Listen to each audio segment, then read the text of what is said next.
Good morning, boys and girls. Happy Friday. I can't believe it's already at the end of another week. How have you guys been be seen lately? What have you been doing? I would love to hear how that is going at home. We're almost to the end of April. So how have you been meeting that goal in your CNBC journal that you made for April? I would just love to hear some of those different things that are happening in your lives. Today for math, you are going to locate points on a number line on pages 365 and 366. Now pay attention as you're doing this though, because sometimes they might be counting by ones, but if you look at number 2, they are counting by twos. Or at number 4, what are they counting by there?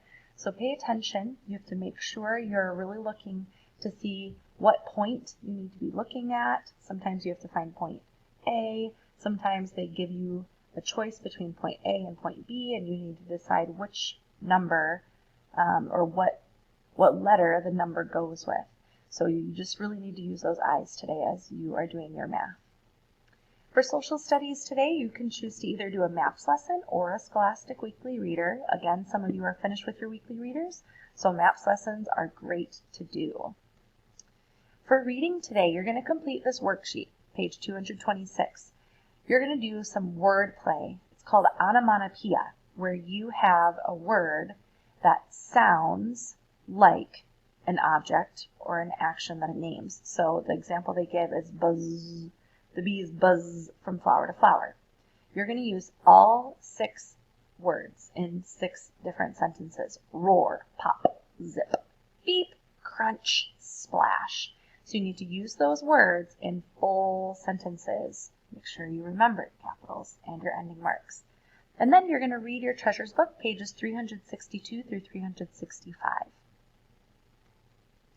In writing today, in your treasures book on page 365, you need to follow the directions that they give you there. And you're going to write a poem about doing something with a family member.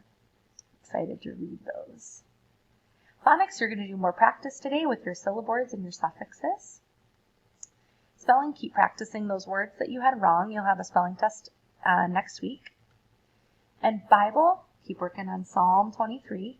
Today you're going to read about the story of Peter and the Gentiles. Figure out how Peter is feeling about the Gentiles and how God changes his heart and his mind. So that is found in the book of Acts. Have a wonderful Friday.